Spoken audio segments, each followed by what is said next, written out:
থেকে প্রায় 22 কিলোমিটার উত্তরে ঢাপা নদীর তীরে।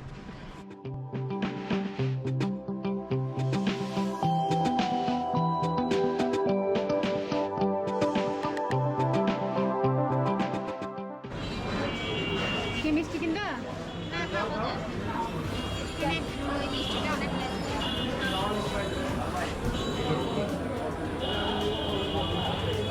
কোনটা? পুরের সন্দেশ। কিসে? পুরে। এখানে তো চা খাওয়া হবে না?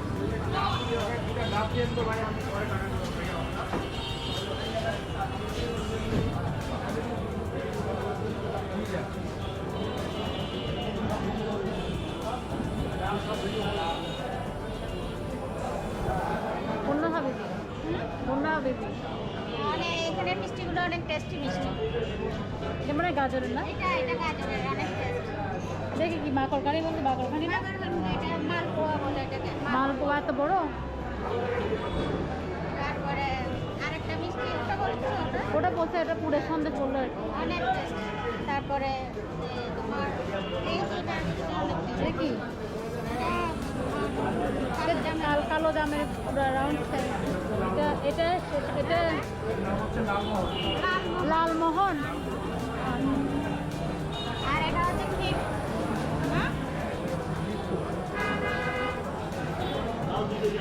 এখান থেকে একটা মিষ্টি কিনে ওখান থেকে আমরা এখানে আসলাম ব্রেকফাস্ট করার জন্য। নন্দা এখানে অনেকবার এসে খেয়ে গেছে, নন্দা সব জানে, ও বুঝে দিচ্ছে কোনটা কিনে। আর প্রচুর ভিড় দেখা যাচ্ছে এখানে। তোমরা কি বসে নাকি? হ্যালো, সবাইকে ওয়েলকাম জানাচ্ছি রিঙ্কু ফ্রম ক্যালিফোর্নিয়া ব্লগে আরও একবার। আশা করছি আপনারা সবাই খুব ভালো আছেন, আমিও খুব ভালো আছি। এখন আমরা আছি হচ্ছে দিনাজপুর শহরে, আসছি হচ্ছে ব্রেকফাস্ট করতে। আর ব্রেকফাস্টে দেখেন কত মজা মজার খাবার আছে এখানে। পরোটা, কলিজা, খাসি কলিজা ভুনা, সিঙ্গারা, আর তারপর হচ্ছে একটা বুটের ডালের মতো ওটা, আর সাথে ছিল হচ্ছে চা। আর এটা রেস্টুরেন্টের নামটা তো আপনাদেরকে প্রথমে দেখালাম, দিলশাদ, এবং অনেক মজার খেতে এখানে। যারা আছেন আপনারা ট্রাই করতে পারেন, দিনাজপুরে যারা আছেন তারা ট্রাই করতে পারেন। আমি একটু মামার জন্য খুব চিন্তায় ছিলাম সে ব্রেকফাস্টটা করতে পারবে কিনা, কিন্তু সে অনেক মজা করে খাইলো, সেটা ভালো লাগলো আর কি। সিঙ্গারা, কালো জাম, গুড়ের সন্দেশ না? পুরের সন্দেশ, নলের গুড়ের সন্দেশ, মোমো কালি দেখায়। অনেকগুলো। হ্যালো সবাই, হ্যালো তপু, হ্যালো মাম। আমরা সবাই যাচ্ছি এখন কান্তজি মন্দিরের উদ্দেশ্যে। গাড়িটা সবার খুব পছন্দ হয়েছে, বেশ পরিষ্কার পরিচ্ছন্ন, একদম সুন্দর স্মেল আসতেছে না? ওকে, এদিকে হ্যালো। কোথায় যাচ্ছ? বাংলাদেশের একমাত্র পোড়া মাটির মন্দির কান্তজি মন্দির। ও সুন্দর করে বলে, কিন্তু সেজন্য ওকে বলতে গেলে। এরকম মন্দির শুধু উপমহাদেশে দুটো আছে, একটা হচ্ছে বিষ্ণুপুর পশ্চিমবঙ্গ, আর আছে আমাদের দিনাজপুরে কান্তজি মন্দির। এবং এটা অনেক পুরনো মন্দির, এটা দেখার জন্য প্রচুর মানুষ অন্য জায়গা থেকে আসে।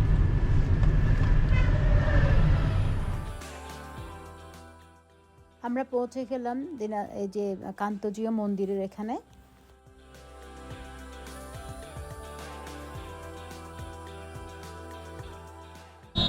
আমরা এখন আছি দিনাজপুরে, যাচ্ছি হচ্ছে কান্তজি মন্দির দেখতে। তো চলুন কান্তজি মন্দিরে। গাড়ি আমাদেরকে এখানে নামিয়ে দিল, বললো আবার ফেরত আসবে। খুব সুন্দর রোদ উঠেছে এখন, আর ঠান্ডা সেরকম নাই মা।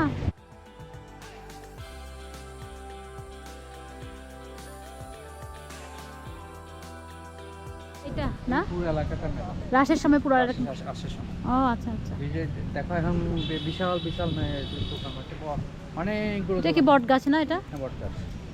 হুম।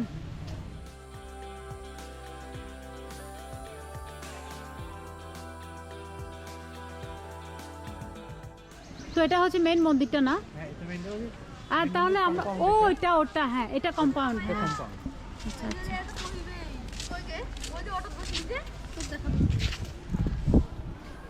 এটা কিছুক্ষণ ধরে রাখো, তাহলে করতে পারবে। কান্তজিও এটা মন্দির। পুরোটা হিস্ট্রি আছে এটাতে, বুঝছো? তাহলে তুমি পুরোটা আমার জানি না কতটুকু দেখা যাচ্ছে ফোনে। ও আচ্ছা, হ্যাঁ, এটা হিস্ট্রিটা এখানে আছে পুরোটা। আমি বলে দিচ্ছি হিস্ট্রিটা। দিনাজপুর শহর থেকে প্রায় 22 কিলোমিটার উত্তরে ঢাপা নদীর তীরে কান্তজিও তুমি মন্দির পুরো অবস্থিত। পড়বে নাকি এটা? হ্যাঁ বলো না, কিছু বলে ছবি তুলে রাখো, পরে বিয়ে করতে পারবে। কিছুটা বল, অল্পটা বলো। বাকিটা আমি হ্যাঁ তুই আমার কাছে এই দিস। মন্দিরটা পুরোটা কিন্তু পোড়া মাটির উপরে নির্মিত। মাটি থেকে পুড়ে তারপর পুরো থেকে প্রত্যেকটা জিনিস হাতের দ্বারা, এই যে আমাদের প্রতিমাগুলো, চলো দেখে বলবে। প্রতিমাগুলো হাতে তৈরি করা, মাটিতে পুড়ে। চলো দেখে দেখে বলবে, আসো। এরা অনেক কিছু জানে দুই ভাই, এই জন্য এরা আপনাদেরকে বলবে। আমি সেজন্য ভিতরে নিয়ে আসছি, তাহলে মানে যখন বলবো তখন দেখালে জিনিসটা আরো বেশি পরিষ্কার হবে। মন্দির দেখছো?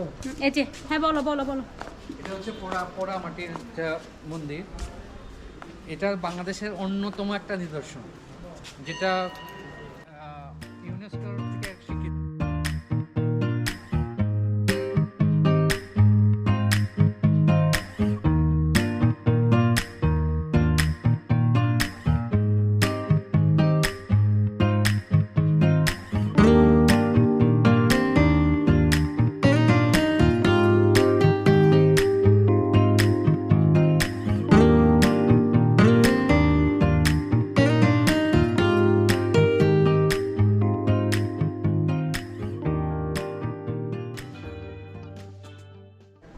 আপনাদের কান্তজিও মন্দির দেখে কেমন লাগলো অবশ্যই আমাকে জানাবেন। বন্ধু যাবে?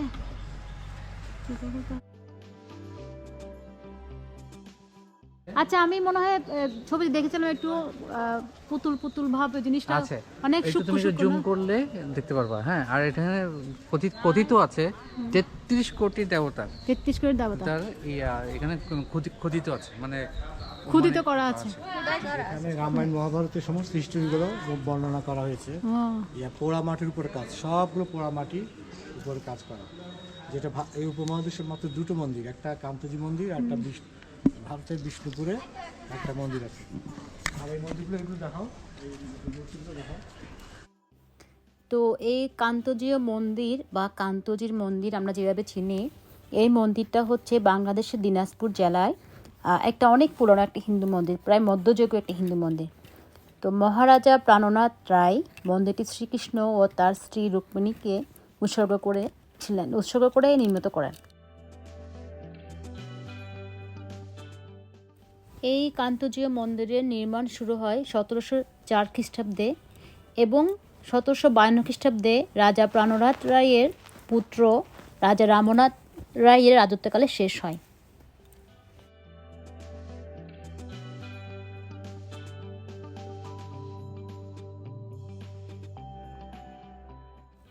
এই মন্দিরের বাইরের দেয়াল জুড়ে পোড়ামাটির ফলকে রামায়ণ, মহাভারত এবং বিভিন্ন পৌরাণিক কাহিনী চিত্রায়ন করা আছে। পুরো মন্দিরে প্রায় 15,000-এর মতো টেরাকোটা টালি রয়েছে।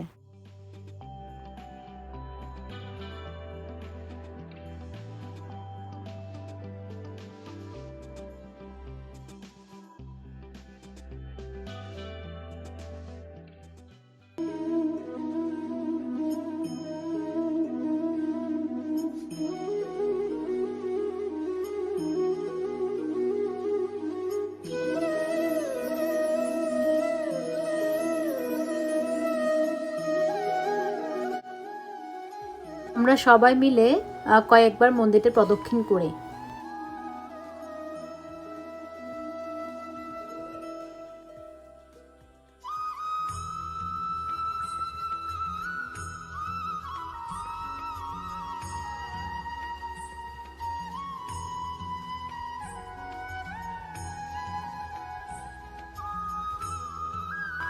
প্রথা অনুযায়ী কান্তজিও মানে শ্রীকৃষ্ণ এই মন্দিরে থাকেন 9 মাস, আর বছরের বাকি 3 মাস থাকেন তিনি দিনাজপুর শহরের রাজবাড়ি মন্দিরে।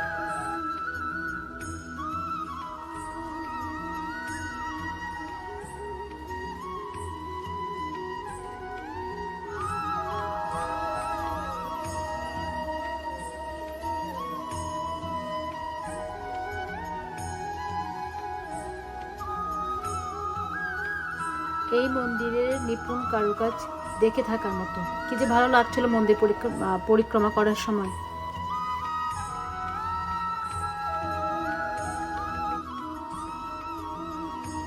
এই কান্তজিউ মন্দিরে সবসময় ভক্তের সমারোহ থাকে। প্রচুর প্রচুর ভক্ত ঠাকুরকে দর্শন করতে আসেন।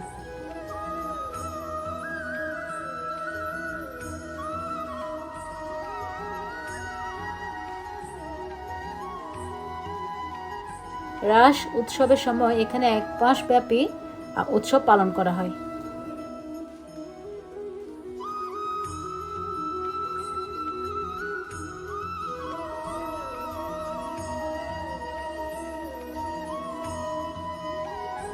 আপনাদের সবাইকে অনেক অনেক ধন্যবাদ এতক্ষণ আমার সাথে থাকার জন্য। সবাই খুব ভালো থাকবেন, সুস্থ থাকবেন। আবারও দেখা হবে আরেকটি নতুন ব্লগে। সেই পর্যন্ত টাটা। আগামী ব্লগে থাকবে রামসাগর দিঘি।